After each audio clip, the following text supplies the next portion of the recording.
Fala investidor, fala investidora, como é que vocês estão? Espero que sejam todos muito bem. Quem fala é o André, criador do canal Investidor Qualificado. E nesse vídeo eu vou responder duas perguntas para vocês. Primeiro, será que nós teremos grandes dividendos da Auren como nós tivemos nos anos ali de 2022, 2023, em especial ali 2023? E a outra pergunta que eu vou responder para você é, será que vale a pena investir nessa empresa e qual o preço justo que eu particularmente considero que você deve ter em mente aqui para os resultados recorrentes dessa empresa? Para que a gente fale um pouquinho sobre tudo isso, eu te convido aqui a conhecer um pouco mais do canal e eu vou trazer você direto aqui para o release de resultados. Eu particularmente olhei para tudo aqui e achei bastante interessante os resultados que eles trouxeram. Não é o suficiente para eu investir na empresa. No entanto, eu quero que você tenha em mente pelo menos essas minhas considerações para que depois você tome as suas próprias decisões de investimento de forma totalmente baseada em dados que eu tenho aqui da empresa, tá bom? Bem, eles colocam aqui para gente um pouco do EBITDA consolidado que teve um crescimento aqui de 33%, claro, relacionado lá ao primeiro trimestre de 2023. Alguns projetos foram colocados em operação nesse ano todo, então eu não gosto muito de fazer esse comparativo do primeiro com esse, até porque na geração de energia não tem uma sazonalidade tão grande a ponto de justificar você fazer um comparativo desse. Eu gosto mais de olhar o quarto trimestre com o primeiro, agora de 2024, para que a gente consiga ter uma compreensão de como a empresa ela vem andando, tá bom? E eles colocam aqui geração hidrelétrica, geração eólica, redução de 22% na geração consolidada, em virtude do quê? Do recurso eólico abaixo do esperado.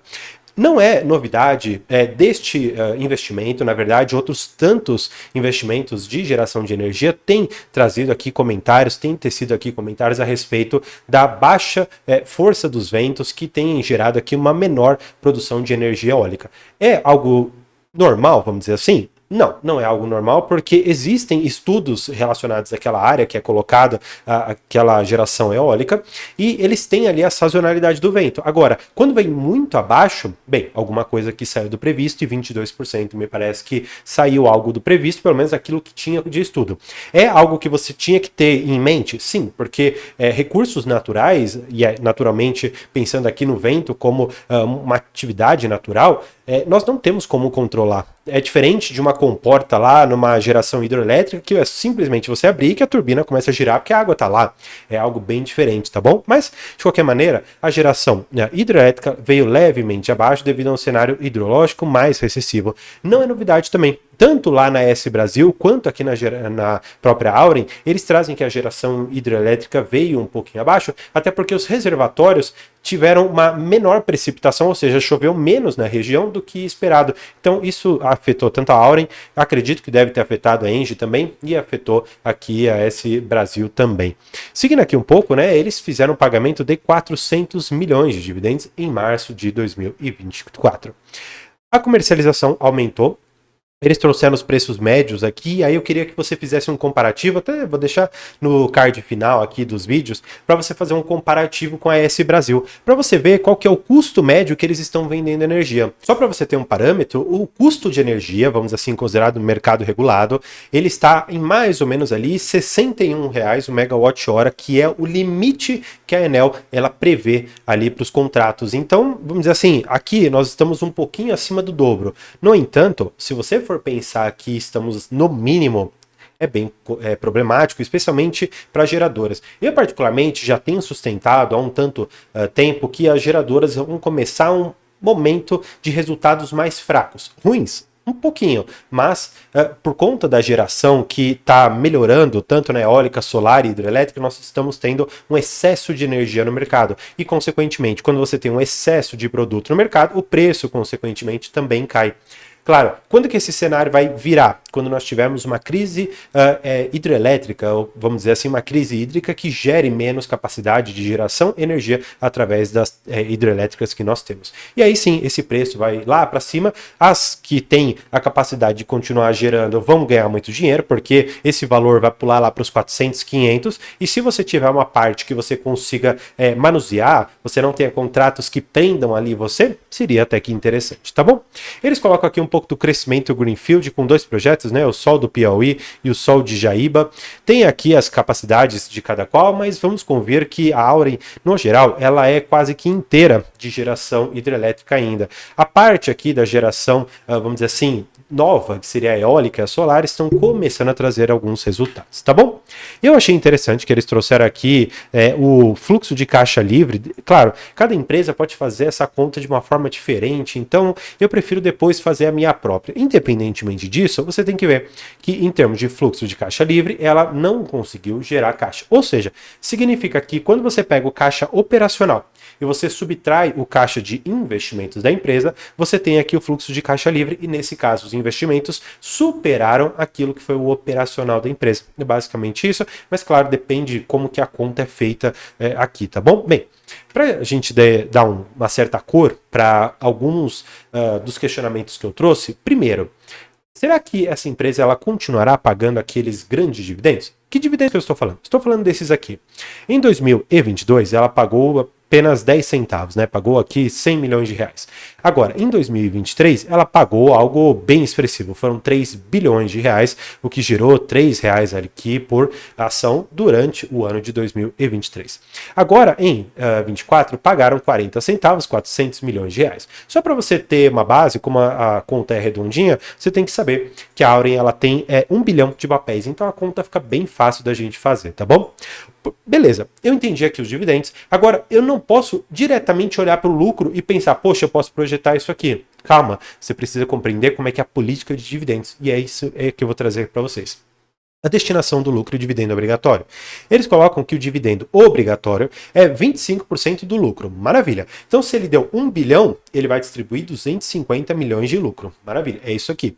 Agora, ele fala que no ponto 5, você tem aqui o saldo remanescente do lucro líquido, após deduções e reversões, podem gerar ainda 25% distribuído para os seus acionistas como dividendos obrigatórios. Então, como é que você tem que fazer essa conta aqui?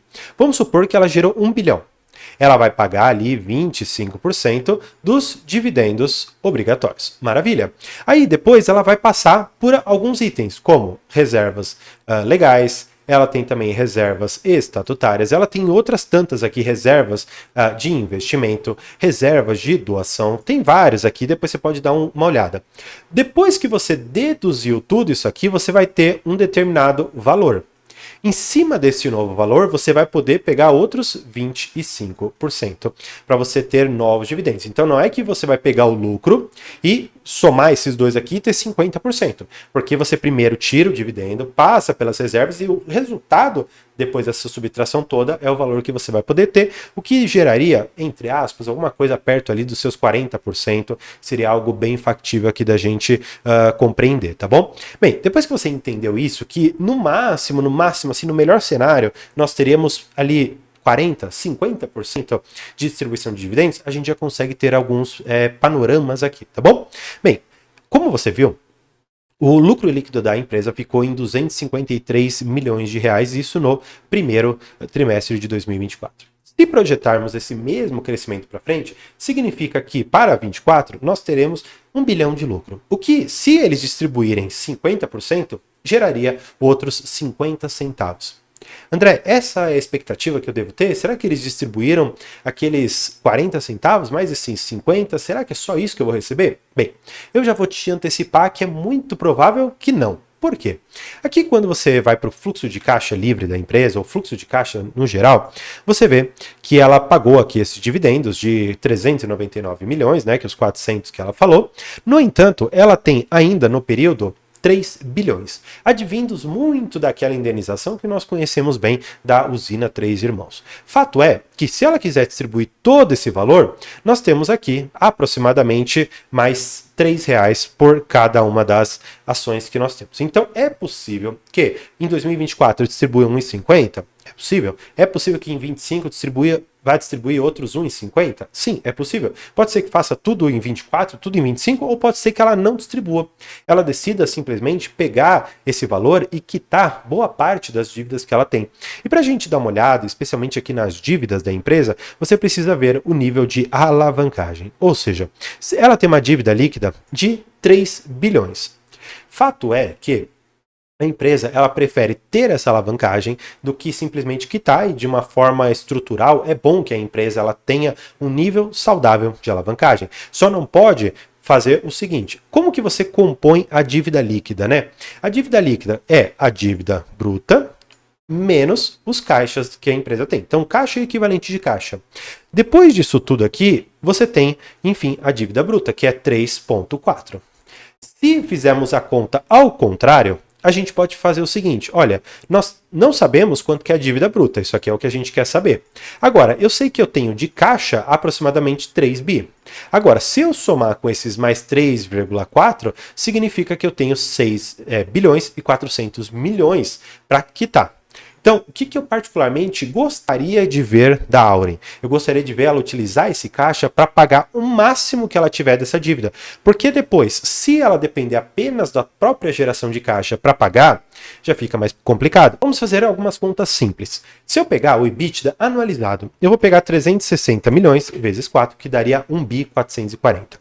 Se eu pegar, portanto, aquele 6 bi 400 e dividir por 1 bi e 440, eu chego a uma dívida líquida sobre EBITDA de 4 vezes, quase 4 vezes e meia. Muito diferente do que você pode ver dessa dívida líquida menor do que 2. Por quê? Porque nós temos hoje um caixa muito grande. Se eles utilizarem esse caixa para pagar dividendos, para, vamos dizer assim, dar um gostinho para o acionista, mas esquecer que tem uma dívida a ser paga, bem, aqui vai ficar uma questão muito problemática.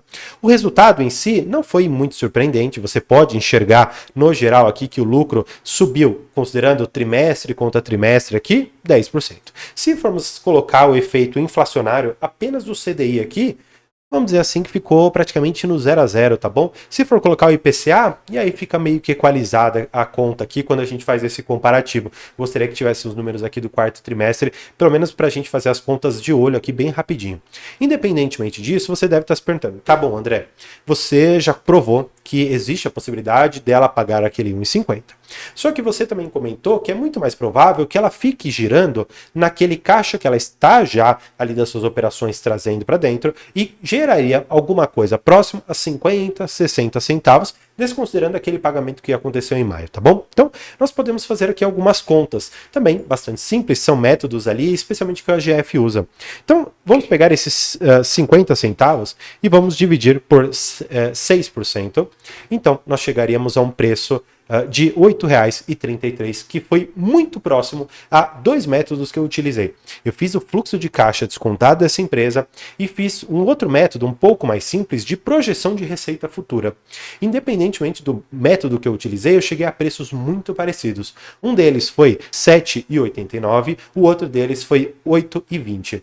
Independente agora de qual preço eu utilizei, é interessante que você veja um pouco da cotação. Por quê? Infelizmente, muitas pessoas acabaram comprando a Auren buscando aquele dividendo que foi de fato muito grande, foi monumental e, claro, sem a cotação ser ajustada, a cotação padrão. Chegou a bater aqui seus R$ 15,20. Desde então, vem acumulando uma perda bem substancial. Se você for pegar aqui essa perda, vamos ver se ele coloca uma variação de 6%, é porque ele está considerando o dividendo. Mas, se não fosse o dividendo bem grande aqui, nós estaríamos falando de uma queda de aproximadamente aqui uns 25% na cotação. Então, eu te pergunto, será que valeu a pena esse dividendo que ela pagou lá de 20 e poucos por cento, sendo que na cotação você teve uma redução de 25%, então no final das contas você está aqui no prejuízo. Agora, a pergunta que fica é, operacionalmente, a empresa gerando este caixa que ela está gerando, pensando que ela consiga distribuir até mais do que 50% se ela fizer uma boa alocação dos recursos.